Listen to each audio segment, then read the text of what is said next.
up, you guys? And if you're returning, welcome back to episode 5. I'm Jackie V, And I'm Cherry. and together we are Bevolve. So, as you can see, guys, October is amongst us, and we're on our spooky attire. Um, Yay. I got dragged and beaten and scratched up, so those are the vibes. Call the No, coroner. girl, No, I I'm just love kidding. it. And Cher is giving me very much vampire, well, werewolf versus werewolf kind of attack kind of thing. I'm really loving the Yeah, vibes. yeah. No, thanks. Thank you. I really like your vibe because it's definitely like a Friday the 13th werewolf horror movie vibe, like really retro vintage style. And then mine's is like Victorian Gothic type. And I was like, yeah, I'm going for that. That's the look. Yeah, man. It's giving. Yeah. So, on this episode, it's kind of a little bit different and fun in my opinion. We're definitely tying in some murder, true crime kind of stories and, tying them into a Bevolve concept. So I think that's going to be really fun for you guys. So grab your drinks, grab your popcorn, and let's get ready to Bevolve. Yes. But before we get Oh, into the. speaking of drinks, though. Oh, go ahead. Sorry, cousin. Just before speaking of drinks, because I'm about the drinks. But what you got? I got Angry Orchard, right? Or Orchid. What is it? How do you say this? I, those are interchangeable. So Okay, great. So I said it right. No, yeah, Angry Orchid. Yeah, so that's what I'm yeah. drinking. It's the crisp apple and it has all natural Mm, flavors. And then I do have a little bit of Crown. Not too much, but just a little yes. bit. Because, I'm getting a Oh little frisky. You know what I mean? no, that'll be a good. Because I'm all about getting frisky with some cocktails. So I hope. I hope you do tap into that crown because I love a crown moment. I remember when you came over that one time and we bought this big old bottle of crown and Yes. we smashed right through that though. That was Round good. two coming soon. Yeah, Period. Round two, round three, round four, all coming soon, y'all. We got some special stuff, yes. some special treats coming up for you guys, especially in the month of October, because again, it is Cherry's birthday month. So Yeah. it's gonna be fucking litty. Oh my gosh. I'm so excited. Y'all don't know how much. I mean, yeah, it's my birthday month, but I really love October in general. Like it's a lot of people have their birthdays in October. Of course, my theory is because, the parents celebrated Valentine's Day so hard. The thought. I'm just kidding. The- It's a month of like community and love and celebration and I just love the Halloween theme, like the spooky vibes. Like that's yes, definitely up my alley. love a good spooky vibe. Mm, Should we have a yeah. toast? Let's do a toast really quick. Yeah. Oh, and then I'm drinking sake for round one. Sake. That shit gets me lit. Sake. Okay, well, cheers. Love it. Cheers. Oh, Wow, so good. yeah, Angry Orchard. It's good. I used to drink those all the time. My parentals. Yeah, it's my first time Ah, having it. So shout out to whoever left that here at my house because it's delicious. Okay. But before we get into the fun stuff though, Cherry, how was your week? What's the vibes been for you? um, my week is good. My week it's been pretty chill actually. Just getting a lot done at work and then trying to prevent burnout by just decompressing at home and also saving up my money. So I haven't been going out very much so that I could save up for the goodies that we got coming up pretty soon. But no, it's been good. It's been good, just hanging back. How about you? I love that. I guess same, like been really stressful this past week. Mm, Just but I'm very appreciative of the support system that I have around me that's keeping me grounded and allowing me to feel my feelings because then I was able to get mm, past all the stress and all the overthinking that I was doing.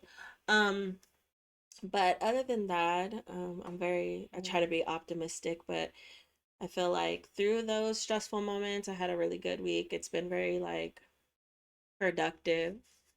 Um, and Mm. work's been really slow. We love that because it's giving me time to like kind of get shit done in between. So, yeah, but Yes, yeah, it's yes. been cool. And to breathe and keep yourself continue keeping yourself grounded in between the beats of work. So that's good. Exactly. Exactly. Good. Oh, guys, I hope you guys Hmm. are also having a wonderful week or whenever. I think, yeah, it's been like a week, 2 weeks since you've seen us. So I hope that time frame has been lovely for you guys as well. Because I know life be lifing, you know. Yep. So, Mm-hmm. but okay, But I guys. know they Well, missed us at the same time too. So. exactly. Yeah, yeah, yeah. Mm-hmm. We love Mm-hmm. that. All right. Well, all right, guys. So today we'll be talking about trust. Yeah, Mm, trust. This topic is interesting. And actually been wanting to talk about this because yeah, trust is it's a little like wavy for me. It's in and out. It's in and out. Trust is the firm belief of the reliability, truth, ability, or strength of someone or something. So, with this in mind, we're definitely going to be exploring the tragic and sudden death of and murder of 8-year-old Maddie Clifton, who was born Madeline Clifton, June 17th, 1990, to Steve and Sheila Clifton. So, Maddie was born and raised in Jacksonville, Florida.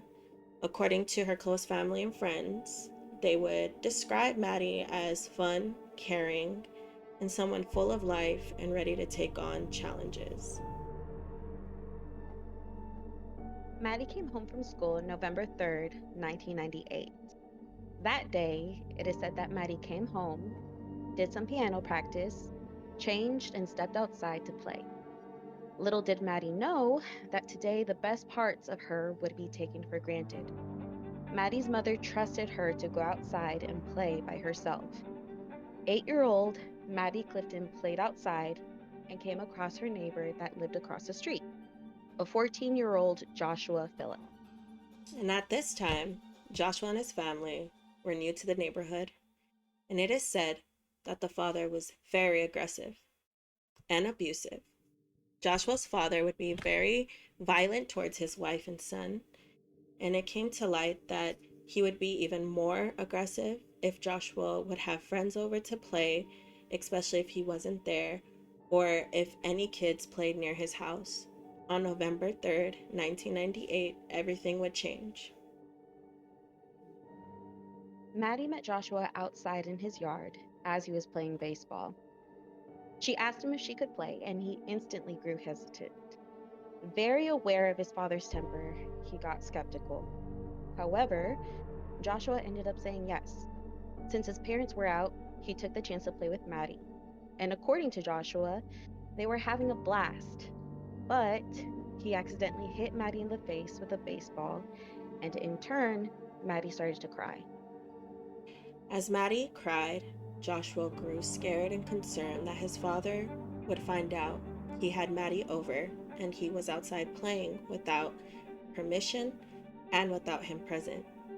In efforts to take control of the situation and make sure no one knew Maddie was over there, Joshua felt he had to stop Maddie from crying. So his solution was to attack Maddie. Getting a little worked up. This is a hard story. He hit her in the head Mm. with a baseball bat. He didn't stop there. He needed to make sure Maddie would be quiet. Joshua then proceeded to strangle Maddie in effort to get Maddie to stop crying and stop anyone from finding out that she was there. After Maddie fell unconscious, Joshua said he took her body into his room and hid her under his waterbed. The waterbed sat on a frame, so the body was directly under it. Time goes on, and Maddie's mother Sheila calls out to Maddie to come outside. When there was no answer, Maddie's mother grew worrisome and frantic. At approximately 5 p.m., Maddie's mother reached out to authorities to report her daughter missing. In the meantime, Joshua was filling up with panic, knowing the situation he was in. As the day goes on, Joshua's parents return home, and Joshua turns his attention to Maddie, who is still under the waterbed. In Joshua's confession, he confesses that he needed to finish the job and he didn't want to get in trouble for what he already did to Maddie. Before the day ends, Joshua takes a knife and stabs Maddie 7 times in the chest, slits her throat to ensure she's dead. Joshua then leaves Maddie under the waterbed for an entire week. During the week, there are search parties and efforts to find Maddie. The whole time, Maddie's family is hopeful but very disheartened and distraught. The community came together to look for Maddie, and as well as Joshua's parents, who at the time had no idea of their son's gruesome act. The police did a clean sweep for Maddie, went as far as searching multiple homes within the community since Maddie was last seen in her neighborhood playing before her disappearance. It is said that a wrongful arrest was made. A neighbor who had priors for SA and other incriminating acts was arrested for the disappearance of Maddie. With no evidence to back up the arrest, charges were dropped and the search continued. During the search for Maddie, the cops actually searched Joshua's house and documented that there was a foul smell lingering in the home. That was passed off as a smell from the 2 pets that lived in the Phillips household. So police turned a blind eye, trusting in this theory. On November 10th, 1998, Joshua's mother was cleaning his room. Seeing some wet substance on the floor, Joshua's mother thought it was a leak from the waterbed. So she went to inspect closer to discover the horrific scene of Maddie's body under the waterbed. Terrified, she ran out of the house to call the authorities. The authorities came and found Maddie's body.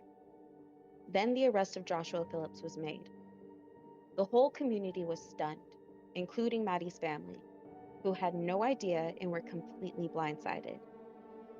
Upon Joshua's arrest, at his questioning, he was very open and let the authorities know it started as an accident and ended in a tragedy.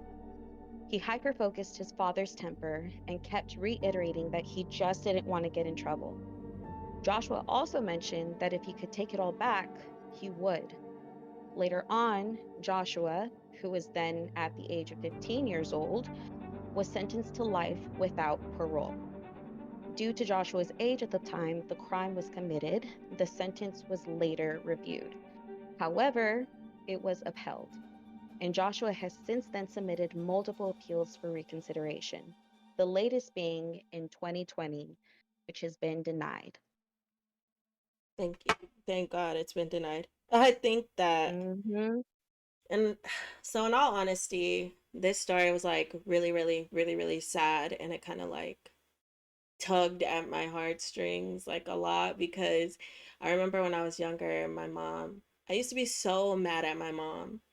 She used to be like, no, you can't go spend the night at your friend's house, or you can't go outside and play, like stay in the front. And, all my other friends would just be like kind of lingering and roaming around and stuff. But I remember asking my mom, it's like, you don't trust me? Like, you don't trust me to go out? You don't trust me to do these things? And my mom was like, it's not you I don't trust. I trust you with everything in me. It's the world that I don't trust. It's the people outside that I don't trust.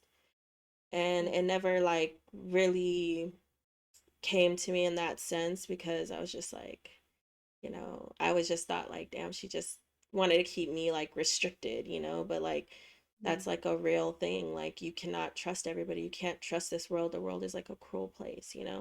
So it just, I'm like, dang, because Maddie could have been me. It could have been you. It could have been any of us. And Mm-hmm. because Maddie's mother trusted her to be outside and play and to be a kid, like she's gone. So that was like it's really intense to think about. Like, damn, you know. Yeah. It's for me, it's mixed feelings because I feel like you only have so much control over a situation, and where there's trust in your child and going out and doing the right thing when they're out and about, and then Mhm. there's distrust in the world that surrounds them. It's like you can't control what happens to them. Mhm. So and I get it. There's fear. It's a combination of fear and distrust. The fear that something is going to happen to your child when they're out there doing their own thing. But I don't I feel like the mom did nothing wrong by, letting Maddie go out and Exactly. be a Yeah. kid. Mhm. And it's yes, you could do your best to know thy neighbor, but Hmm. you just you don't know really You know don't know people people. through and Yeah. You through don't know until you at know. Yeah. until you know. Mhm. And it's just, I mean, it's a really tragic story because, like you said, it could have been any of us, not because we were kept indoors, but because we may have found a way to get out irregardless. Right. And then at that point, there was no control. And so that's Mhm. why I find the story to be very, very tragic because no one really did anything wrong other than Joshua and the way Mhm. he chose to handle that To handle it. situation. Yeah. And I would even go as far as to say that his parents are also partly responsible for that too, for um the fear that the dad instilled in his son, Mhm. which is what made the son Joshua, that was his motive for what he did to Maddie, was because he was scared about what his dad was going to say and do. And Mhm. then um and then that smell, like The I've cops never. failed. Yeah, the cops failed Yeah, tremendously on that one. Just like they've yeah. had. That's a whole nother conversation. But it's 9 times out of 10. Yeah. That's literally how it is. Um, Hmm. like they failed. Like the pets, really. Like Yeah, death. yeah. Death's death is crazy. Like just imagine that smell. Like And I that shit. can't even, and I've heard Right. that death is such a specific smell. It's Exactly. an otherworldly smell, the worst of the otherworldly smells. And I know when I finally smell it, I'll know what it is because of Hmm. the way it's been described. Exactly. So for the parents to be in that house for that long and not really question it unt until the mom found something. Like a wet Yeah, substance. yeah, Like we know what blood looks like. Now come on now. yeah, yeah. No, I tried my best to paint some of it on my, Yeah, on my like but it's just like but it's like dang, like, and I feel like you're right with saying like no one was at fault but Joshua, because like he literally just could have not killed her, like Mhm, run home, go home now, like before anyone sees you, mhm, or you know mhm. and But it was.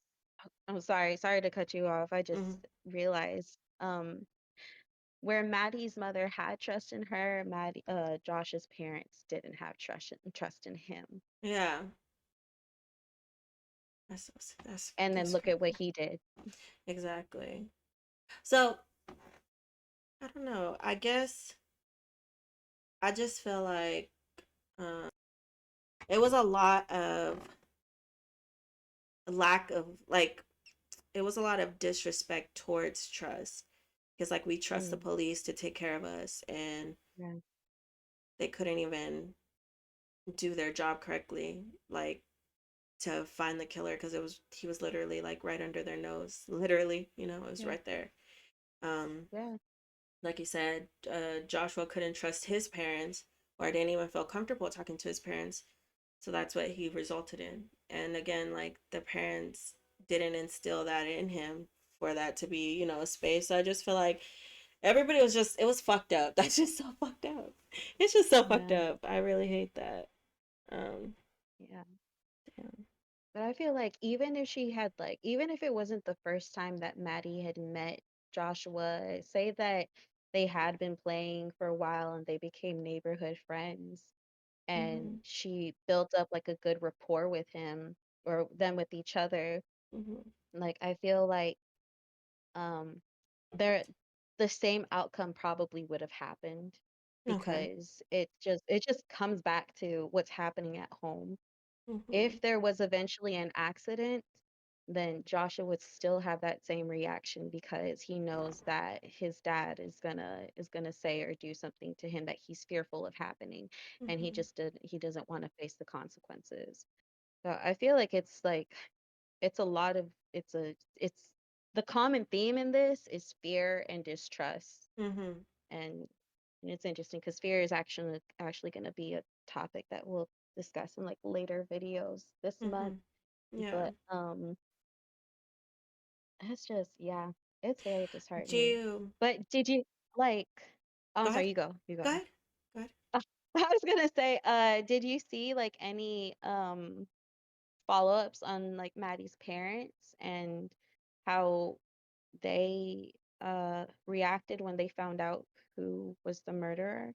Yeah, they were just like, there was like interviews, like they had no idea because obviously like Joshua was just acting like he almost like pushed the thought of him killing Maddie like to the back of his head because also in his confessional he was like the cops asked him like how were you able to go a week knowing that and sleeping on the bed and knowing that she was under there, and he kind of was Mm, just like I kind of pretended like it never happened. So I think like he did some like psychological thing to himself where he was like suppressing it so hard, kind of lived in a fantasy and not his reality. So mm, it was like uh, really. And so when the parents found out, they were like shocked and were like, "How could you do this?" But his answer is always like, if I could take it back, I would. But like, I don't know why I did it. The only thing I could think of is that I just didn't want to get in trouble. I didn't want to, with his father and stuff. And then his father also mm, came in public and said, like, maybe I could have done better with him, but, basically it happened now. Like, that's kind of his attitude towards it. So I was and just that's like, exactly why his son reacted the way that he did. If his exactly, father is being very dismissive about how serious this is, his son is doing the exact same thing. Like, exactly. And mm-mm, that's just so sad. But I have a question. I have some questions. mm-hmm. Yeah. Do you have a hard time trusting people? Um,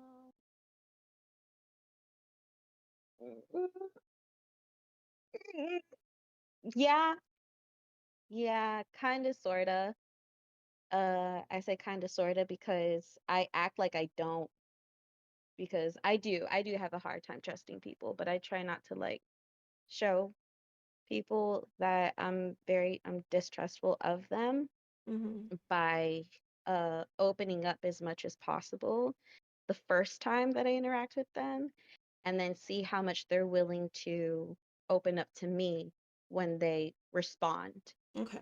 And then if it sounds like an equal exchange, then I'll be like, okay, this person, and that's why I refer to people as real people, real honest people, because they they're reciprocating the Right. energy that I'm giving to them. But other than that, if they don't, then I tread very carefully. Mm-hmm. Mm. Interesting. For me, it was I trusted everybody until I knew that I couldn't trust everybody. Mm, So like there was been a lot of times where I've blindly trusted people around me and they showed me who they showed me I couldn't trust them. Like mhm, cuz some people like they don't care if they don't have that trust with you. Some people are just doing things for like their own benefit and stuff. So it's just like, Mhm. you know. So I'm very cautious now. I tread lightly with everybody. I just allow people in as much as I want them because I'm very in control of that, you know.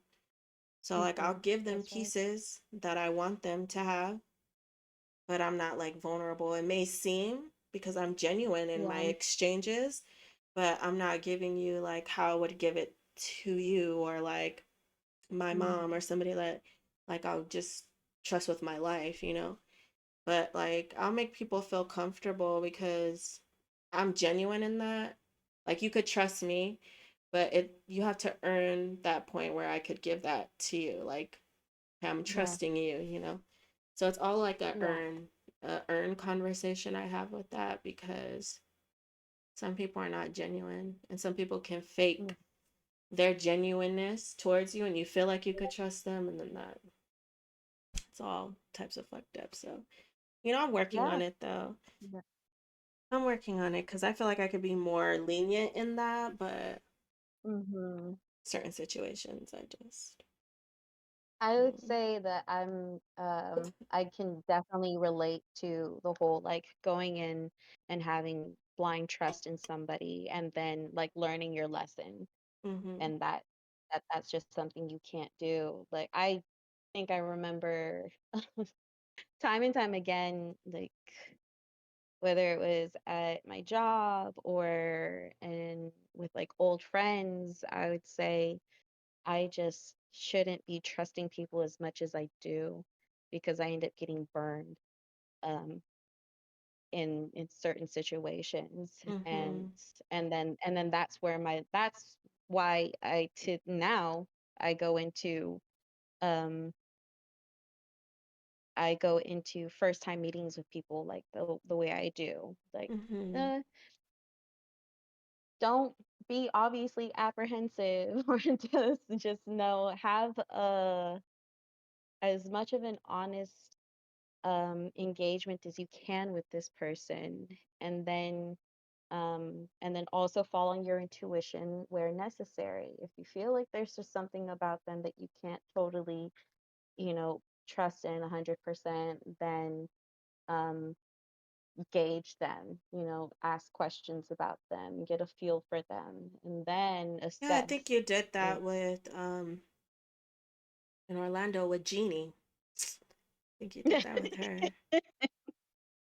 I know I called her something else last time, but I just feel like Jeannie is more fitting. Um, yeah, exactly. I feel like Exactly. you Yeah. know, you try to, you know, be your best, put your best foot forward in building that relationship with her. And then when she kind of Hmm. started playing a weird game with you, kind of, sort of, it was kind of like, Yeah. okay, you trusted your intuition, was just like, okay, I'll pull back. I'll pull back. I'll pull Yeah. back. So Yeah. I I I see that. Yeah. I But think I do always have this like a little bit of uncertainty or like in the back of my mind. I'm like, well, what if I'm wrong about this person? Like, what if they are being completely honest and they're just like really nervous to meet me and they're just coming off some kind of way or something? But I feel like if that is the case, then that ends up coming up later on yeah, it in a does. separate discussion. It does. So, And I feel like we're all very intuitive, so we know nine mhm, times out of 10 during that first conversation where that relationship's going to go and how far you're going to or how far like you're gonna be deep in that relationship with somebody. Because I know like you're gonna be yeah, my acquaintance. This is like every once in a while I'm gonna call you up. We're gonna hang out.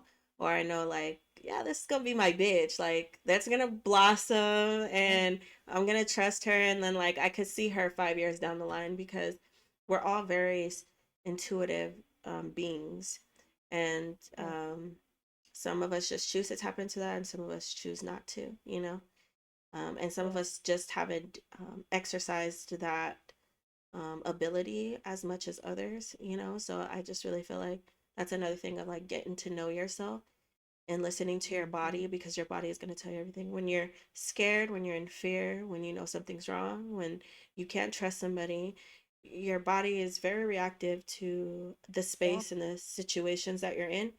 So you need to pay attention to that because that can save you from a lot in the future, because we yeah. know, even if we don't know, we know subconsciously what is meant for us, what is good for Hmm. us.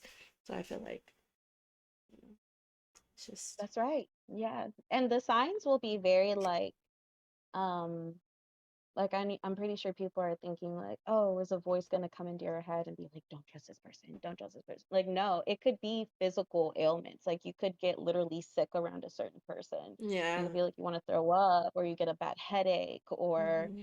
Or your like behavior or your mood can mhm, change. Like it could become very negative. mhm, It could, yeah, a lot of things. yeah. Raises a Yeah, lot of and red flags.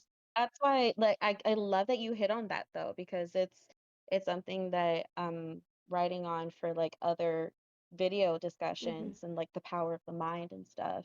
Um, but it's very important that people need to understand that, because that you're literally Exactly. your own compass, and you have to understand that certain like points in your body that are triggered are your directions that Hmm. you have to listen to and guide you. Hmm. So, Yeah. yeah. I don't know. So, um, how do you think that? Because I feel like with blind trust, I feel like we give ourselves that grace every day going out into the world, like stepping out, doing everything, everyday things, like going to the store, going to the gym, going to church, doing these like everyday activities. We're blindly trusting the world and trusting ourselves in the world to like be outside with, because there's always potential threats. Like even when you're by yourself right now, this is a potential threat. Like God, God, Mm-hmm. God forbid. Like somebody could break in right No. now and hurt me. I could go check my mail. Somebody could be there. I could trip. I could fall down the stairs. Like, you know what I mean? We're like blindly Yes. trusting. So my question would be like, how do you personally navigate like trusting the world with so many threats, right? And then how did you find trust within yourself to make yourself comfortable to be like, okay, I'm stepping out into the world with knowing that there's all these potential factors that are into play? That was a Mm. two-part question. two part, It two was a part. two-part question, but like my answer would be whatever God has planned for me will happen. Right. Like I just go out there. Really the biggest thing that keeps me from going out is my anxiety or just pure laziness and not wanting to go. Me too.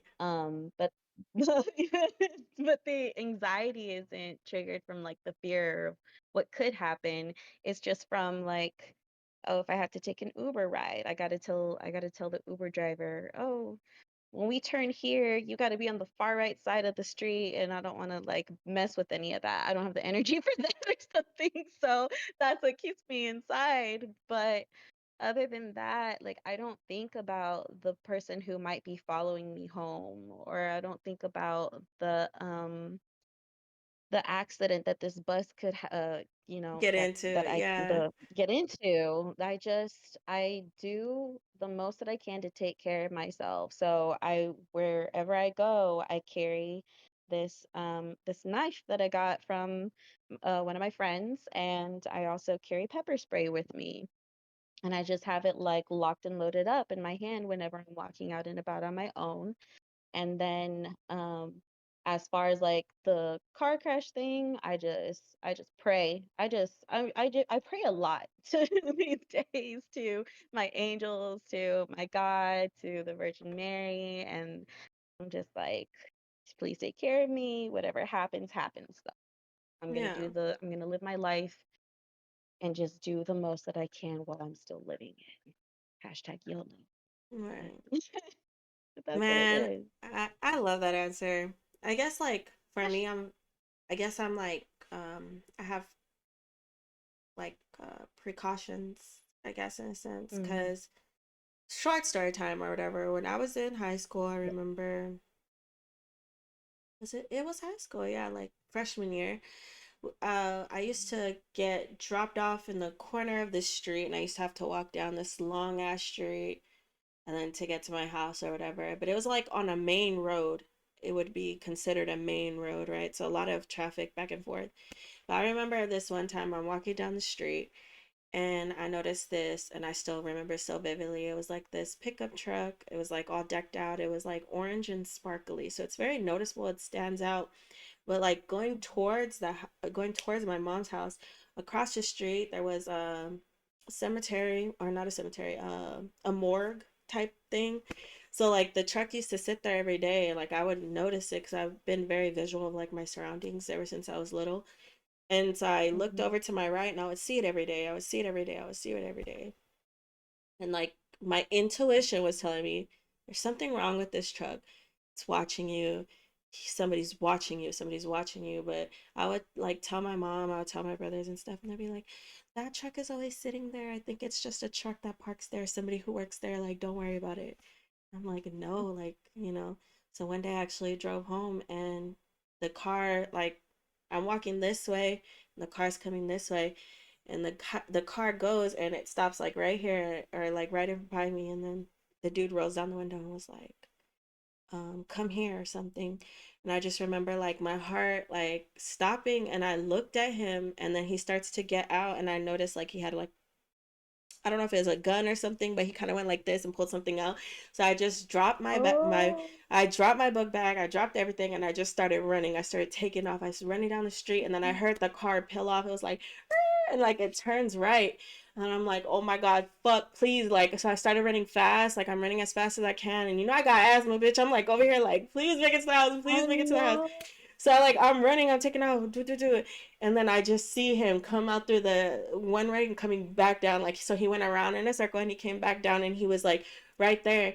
And I literally like, when I was turning into the street, I'm running down, and I'm like 4 or 5 like houses away, and then I run, and then my brother's best friend at the time, he was standing in the front yard, and I run, like I hopped the fence because it was like a short fence, it's not that big, so I hopped the fence, and then I went in the house, and then my mom was like, and my brother were like, what's wrong, what's wrong? And they said I was literally like pale in the face, and like I Oh, couldn't breathe, and my mom put me in the shower, and she put the water on me. She was like, what's wrong? And I was like, the truck, like it followed me. He was trying to get me, like he was trying to get me, mom. Like I kept telling her they were gonna kidnap me, like I know they were.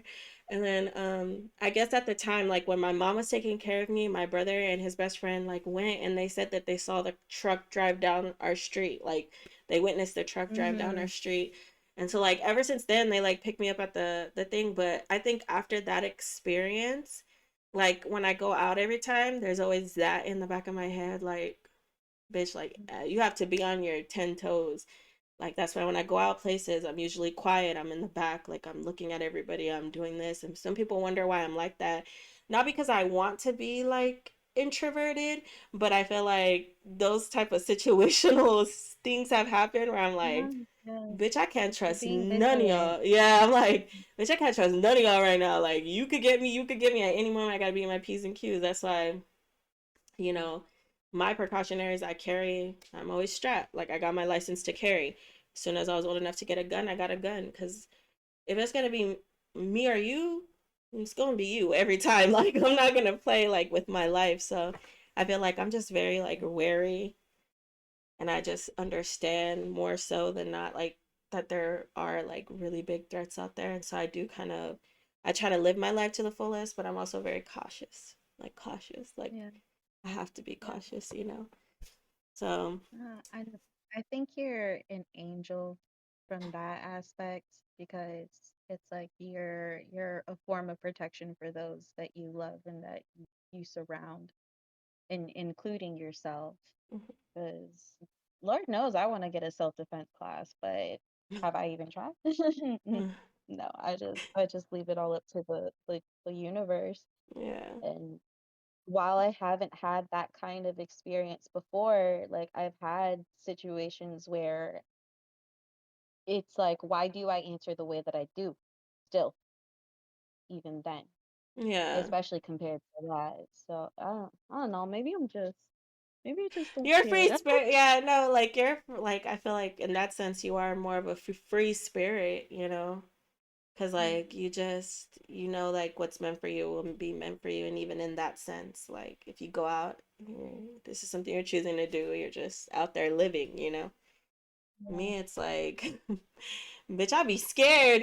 Like so when I go out, like when we go out, I know like if anything comes, you'll have my back, I'll have your back. But like if it's like Mm-hmm. not with you, like if I'm just out with, like if I was just out with Jeannie or like Yeah. some girl I met off the street, bitch, I'm not drinking that much. I wouldn't Oh trust my them God. Yes, that's to, right. That's right.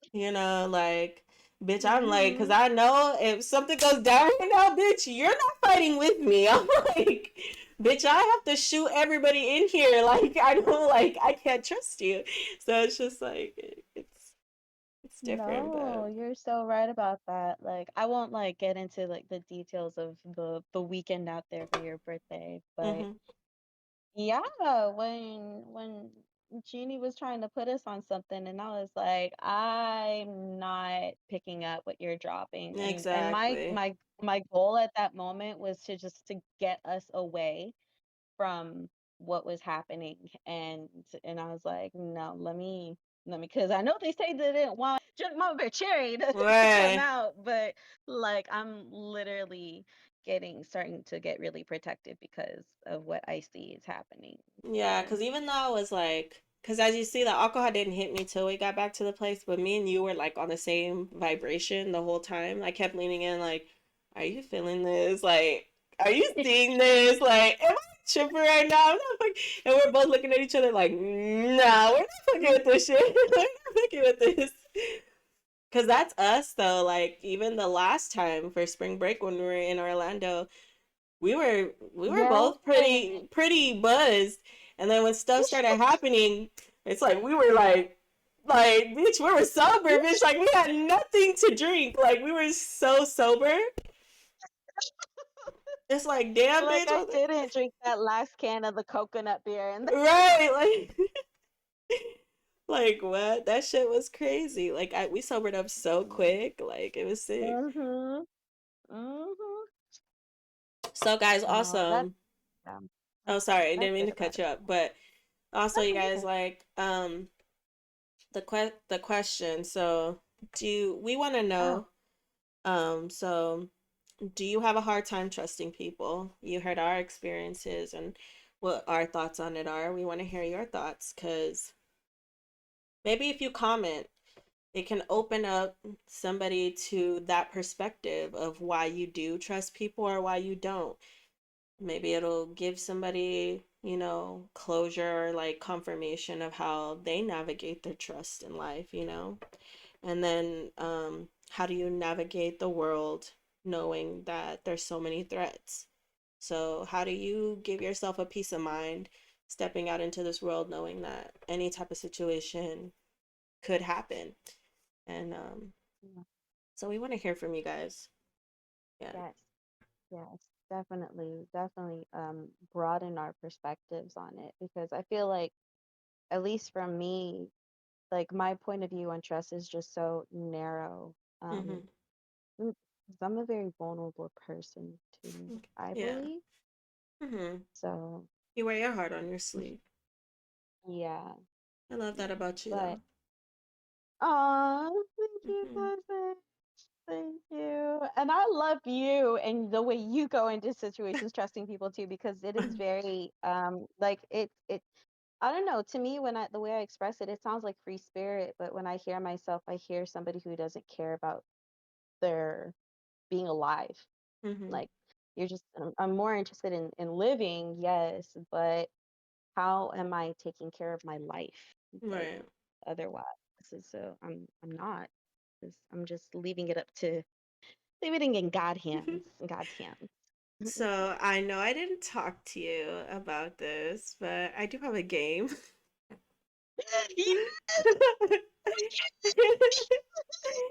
I do have a quick game. I do have a Jackie B, quick pull it through with the game. Yeah, I didn't because I just wanted to be off the cuff and like organic as possible. But it's Yes. smash, pass, or kill. Serial killer edition.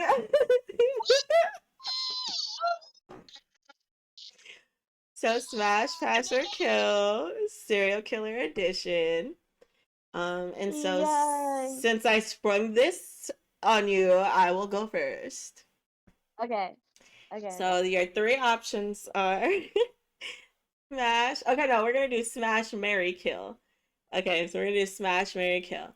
Okay.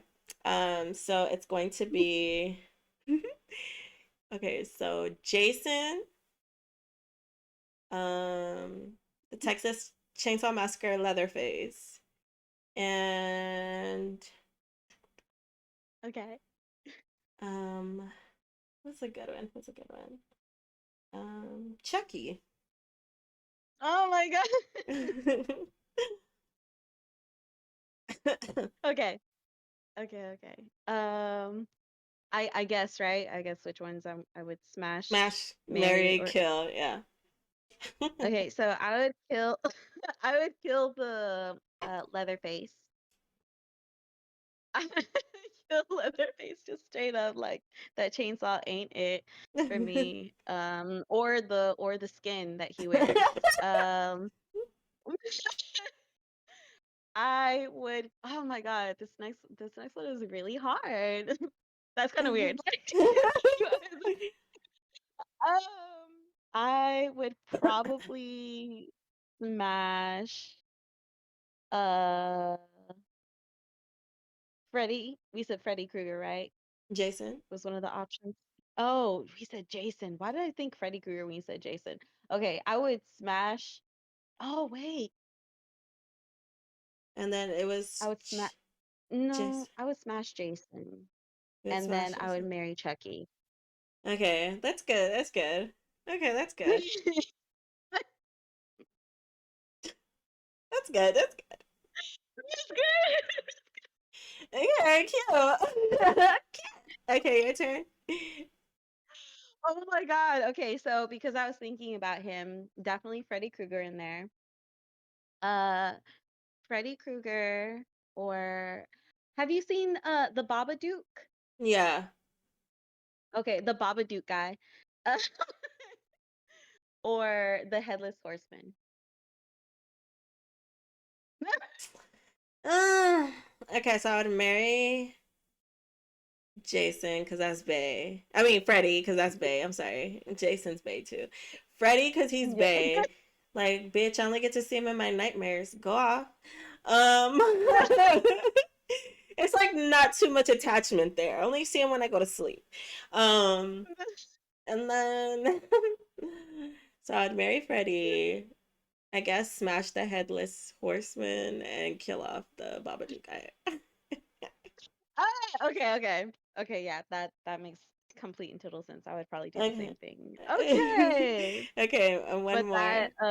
that Freddy one, the reason for that is insane. It's like when you like you want to make sure you get with somebody who has like a job that keeps them away from home so y'all aren't seeing each other all the time. Yeah. He's busy killing people. Like, you have no business being around me that much. Like, and then sometimes I might not even see you in my dreams because you might be in other people's dreams. So it's perfect. But like what if he's like in somebody else's dream and it gets sexual? Okay. Would you see that as a form of cheating? Cheating. I'll be like, well, technically, I can't hold it against him because I mean, it was just a dream. So, so here you go. Y'all are perfect. You're perfect for each other. Oh my Okay, god. I one love this. more. Okay, so one more. Um, I'm gonna give you Jeepers Creepers. Okay. Um, he's he's not really a serial killer, but he's killed. The Joker, and Okay. um, who's a good motherfucker? um, no. Scream. I think Scream. He's a Ghostface. Ghostface. Yes. Yes. Okay. Oh my god. So, oh my gosh, this is hard. Okay, so we said Jeepers Creepers, Ghostface, and then who The was it? joke. The other The person? Joker. The Joker. You Mhm. see how I forgot about the Joker like that? So I would probably, I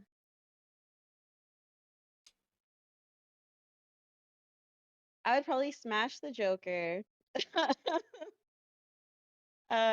Marry Ghostface and kill Jeepers Creepers because he I would totally hate kill one that. of my favorite characters in the first Oh one. yes, me too. He is so fun. Yes. Jeepers Creepers, where'd you get those peepers?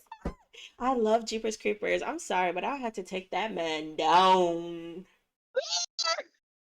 I love him. No.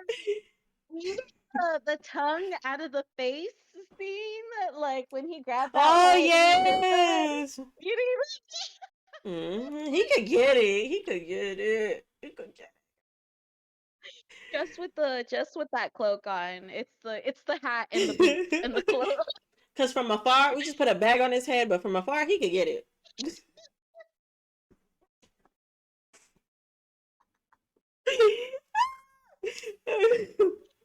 Oh my god. Why is it giving Scary Movie 2?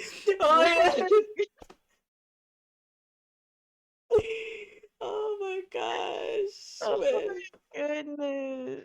Yes, Yeah, but yeah. So yeah, kill Jeepers Creepers. I'd smash the Joker. I was about to kill him he's fine too. because I'm he is fine, but I'm more so into the Joaquin Phoenix version of him, Mm. and then um and then the Heath Ledger version, Period. and then um and then marry Ghostface because Ghostface is actually several different people. So excuse me, so that fits my pansexual desires. I love that. um I love right, that. right.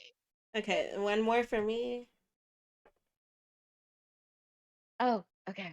Oh my gosh. All right, slim pickings.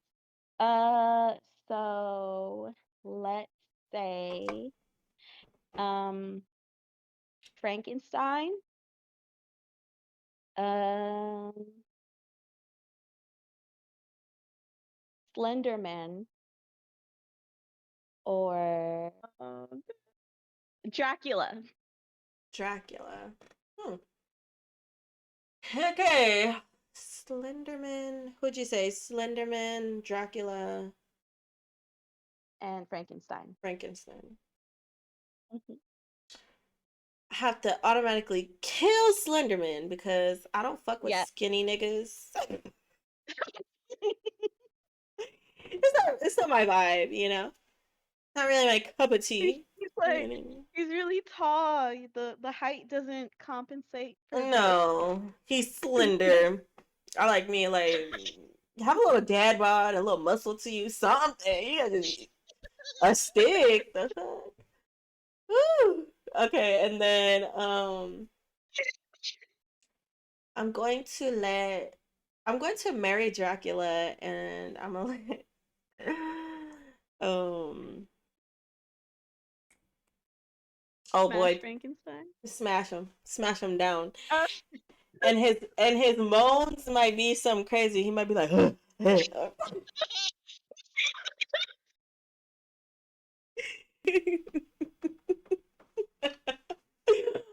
know why I'm like this, guy. I really don't understand why I'm like this. that's okay.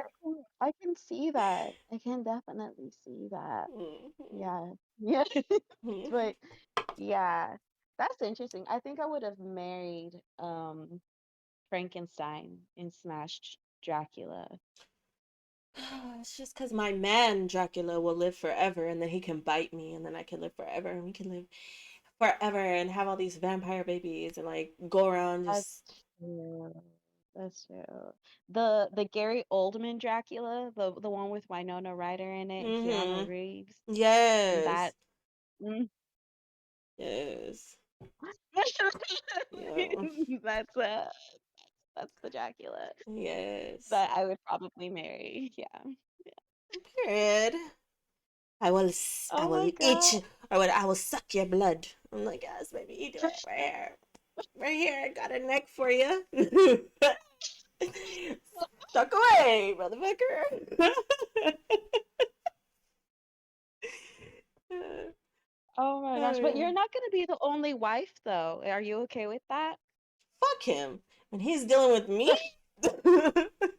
I will be the only one. We're not into the poly shit. No offense to anyone who's into that. Y'all do you. But me, we're me monogamous. And he bets her understand. I'm not gonna play with Dracula.